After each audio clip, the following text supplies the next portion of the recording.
several problems about these anti-ivermectin news posts that I've read, which are more opinion piece than news.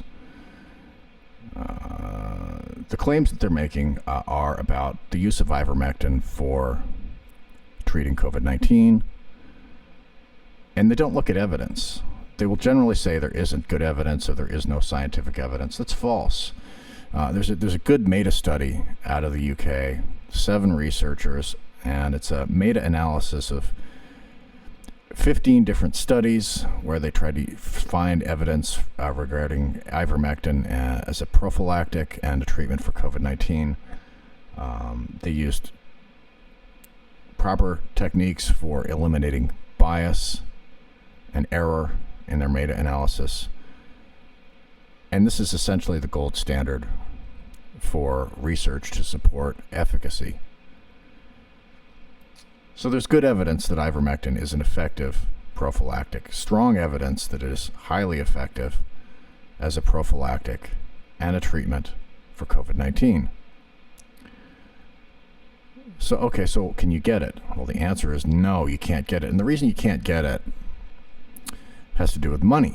Pharmaceutical companies initially needed to get emergency use authorization, for which there could be no treatment or prophylactic available. Otherwise, it would not be the vaccines would not be authorized for emergency use, because we already have a treatment we can use. Can't get emergency use authorization if there's an existing treatment. So therefore, the vaccine manufacturers made sure that there was no existing treatment. They denied it. They downplayed it. They said it wasn't possible. Now, vaccine manufacturers are all big pharmaceuticals, and they fund all the media, right? Of course, the media gets funding from a lot of different sources, but pharmaceutical has power. There's big money in them, and they want to get more money. They want to sell their vaccines, and they want to make sure that they'll be able to sell those vaccines indefinitely, which is why they needed to make sure that COVID-19 would stick around forever. And it is. And this was known almost a year ago. And the reason that COVID-19 will stick around forever is that they haven't done anything to stop it.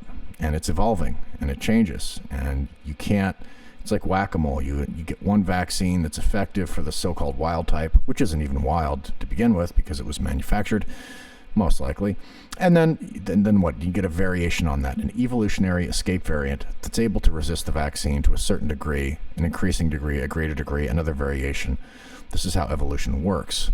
And you get further and further along with more variations that are resistant to the vaccines, and then you get more boosters to help to bolster the resistance, which is ever waning.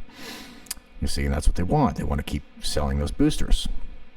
Now, if ivermectin is really ineffective, then how can we be so sure if it's ineffective? Well, do we have any evidence that it is? Yes, there's a gold standard out of the UK. This is ivermectin COVID meta-analysis. And let's see, if you type in ivermectin COVID and meta-analysis, you should be able to get the full text coming up fairly close to the top. Ivermectin for prevention and treatment of COVID-19 infection, a systematic review, meta-analysis, and trial sequential analysis to inform clinical guidelines. The abstract is there. All the data tables are there. Risk of bias, how they collected their data from the different studies, the confidence intervals and everything. Conclusions: moderate certainty evidence finds that large reductions in COVID-19 deaths are possible using ivermectin. Using ivermectin early in the clinical course may reduce numbers progressing to severe disease. The apparent safety and low cost suggests that ivermectin, low cost, well, that's a problem, that ivermectin is likely to have a significant impact on SARS-CoV-2 pandemic globally. Likely to have an impact, except, we got something blocking that. And what is it? It's fake news warnings. It's misinformation warnings. It's the CDC, the FDA, the WHO, all the organization, all those 3-letter gangs that are telling you that it doesn't work, all the fake news media telling you that it doesn't work. And one of the arguments that they like to use is, well, this is for animals. It's a dewormer for sheep. Oh my God, what are you doing? Why are you taking horse paste? You're crazy. That sounds crazy. Why would you take horse paste? But then the thing you got to consider is that there are a lot of medications that are effective for animals and for humans. Just the regulations that go into approval are a little different regulatory bodies. So we could take an example of vitamin B12, which I love to use. That's a vitamin that is effective in cattle, sheep, and swine. It can be administered to cattle, sheep, and swine. And hey, guess what? That vitamin B12 stuff, yeah, it's also good for humans. It's necessary. Cyanocobalamin, methylcobalamin. It's something that we cannot produce. It's something animals actually can produce. Ruminants can produce it because of the fermentation process that occurs in their multi-chambered stomachs.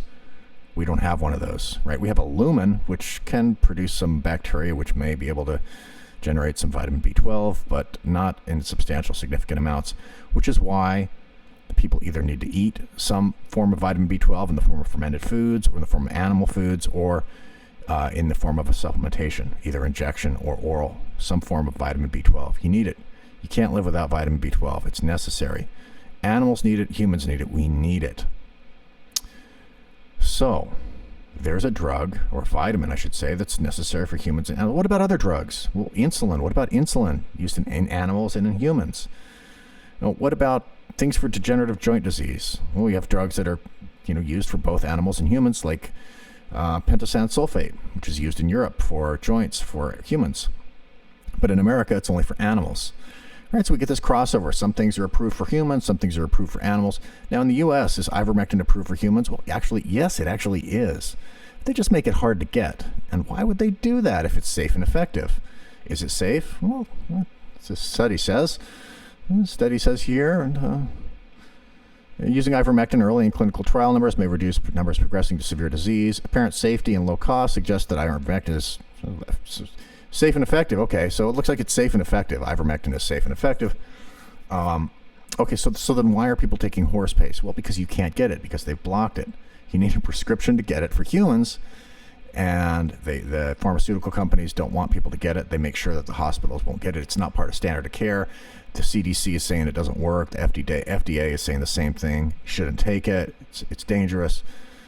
However, the research indicates that it actually does work. So people are in this position. It's like they think, hey, I have a disease. I got this COVID-19. I know ivermectin works. I want to take it. Or I'm pretty convinced that it works. Even if they're not sure, if they have some idea that it works. Even if they think maybe it works, they're just flipping a coin.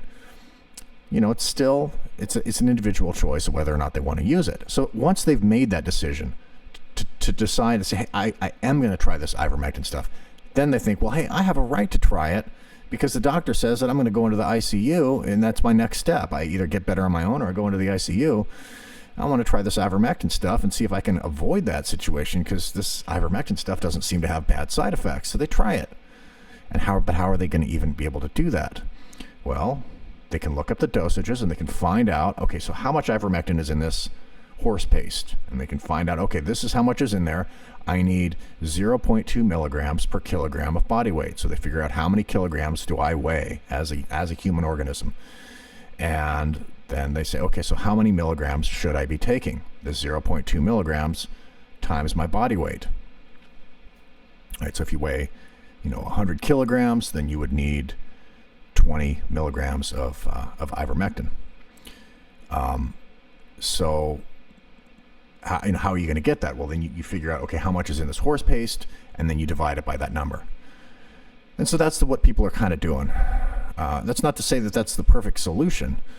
And the reason that could be potentially could be a problem is I would personally have some concerns about, is the ivermectin evenly dispersed within that horse paste, or has there, some sedimentation and settling occurred of that horse paste where the ivermectin is more skewed towards one end and not towards the other? Do we need to put this thing in a paint mixer or something, or stir it up extra good to make sure that it's going to be more evenly distributed? That would be my primary concern. Would be, sticking it in the blender would be a good idea. Sticking it in the blender and adding some water and dosing it out that way. Okay, we've got this much ivermectin.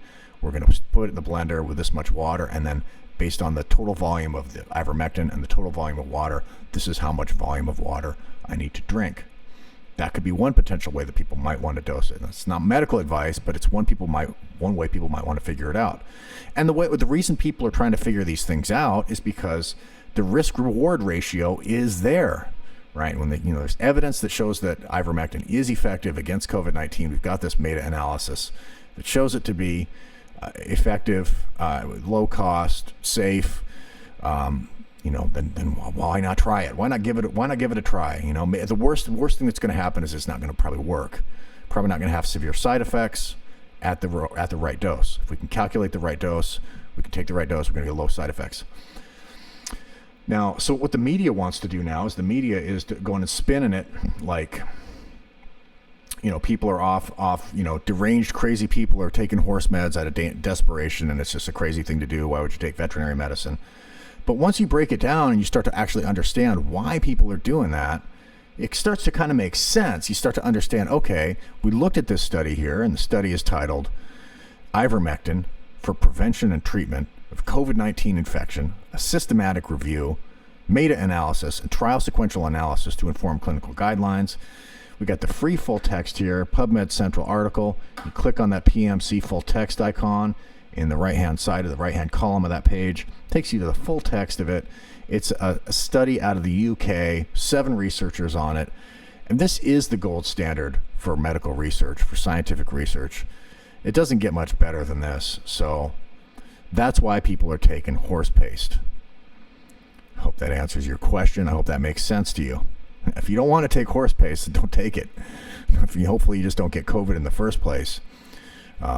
As for me, I think, I'll just, I don't have to share what I'm going to take on my own personal body.